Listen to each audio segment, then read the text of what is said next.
Welcome to Tales Beyond Time. Today I'll share with you one of the most horrifying stories of my life that'll surely scare some people's guts. It was a chilly winter night, one of those nights where the cold air slices through your skin, even under layers of clothing. The national highway, stretching from Karnataka to Andhra Pradesh, was desolate, with only the occasional rumble of a truck breaking the eerie silence. Amit and Rajat, two friends who had known each other for years and were working in an IT sector together, were making the long journey on a bike. Rajat was at the handlebars, eyes fixed on the road, while Amit sat behind him, taking in the darkness that surrounded them. They hadn't spoken much since leaving Honavar, the weight of the journey, combined with the cold, making them both quiet. The highway stretched endlessly ahead, their bike cutting through the night like a lonely ship on a dark sea. Every now and then, the headlights of an oncoming truck would illuminate their faces before disappearing back into the void.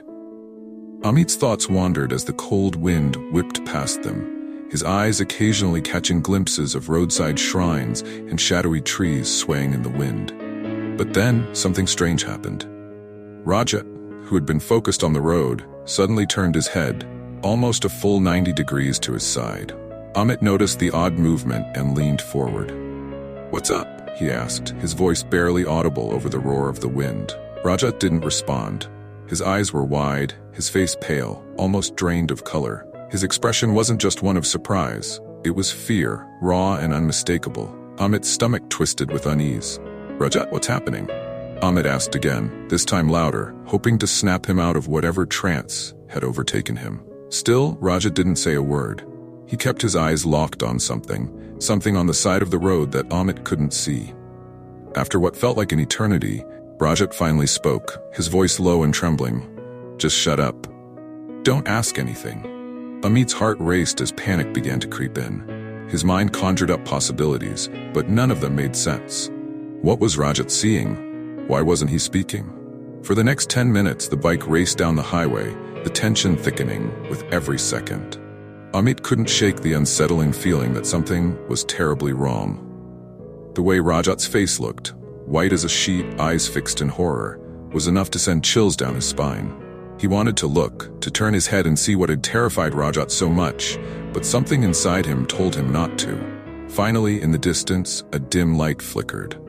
A small temple, illuminated by a few oil lamps, appeared like a beacon in the darkness.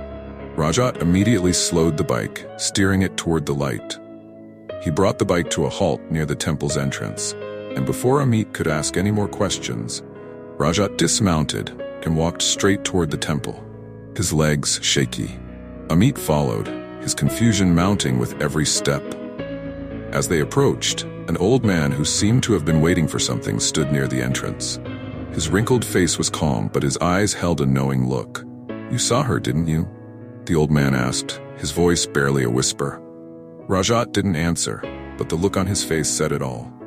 Amit stood there, frozen, as the old man nodded as if he had seen this countless times before. He gestured for them to enter the temple. "You should pay your respects," the old man said, his voice steady but firm, "and continue your journey afterward." They entered the small temple, their footsteps echoing in the stillness. The air inside was warm, a sharp contrast to the chill outside. After a few moments of prayer, they stepped back outside, their breaths visible in the cold night air. The old man gave them a final nod, and without another word, they mounted the bike and continued their journey. It wasn't until dawn broke and they reached the outskirts of Andhra Pradesh that Amit finally asked again, "What happened back there, Rajat? What did you see?" Rajat was silent for a long time, as if trying to find the right words, or perhaps trying to convince himself that what he had seen was real. Eventually, he spoke, his voice quiet and hollow. "I saw a woman," he began, his eyes fixed on the road ahead, as if the memory was too terrifying to face head-on. "She was dressed like a bride, running alongside us, but she wasn't running like a normal person. She was facing me, her body moving as fast as the bike, but her expression, it was blank, empty." Amit felt a shiver run down his spine. The hair on his arms stood on end. "What do you mean? How could she keep up with us?" Rajat's voice faltered as he continued. "I don't know. At first, I thought she was just a woman running by the road. But then I realized no one could move that fast. And her eyes, they were staring right into mine the whole time. I couldn't look away. Amit sat there in stunned silence, his mind racing to make sense of what Rajat was saying. 10 minutes of riding with a supernatural being keeping pace with them. He couldn't believe it. And yet, the fear in Rajat's eyes was unmistakable. Whatever it was, whatever had happened on that dark highway, it had left a mark on him. As the sun rose higher in the sky, casting a warm glow over the city, Amit couldn't shake the cold feeling that clung to him. The memory of the old man at the temple, his quiet words, "You saw her, didn't you?" echoed in his mind. Years later, Amit would still recall that night with a sense of unease.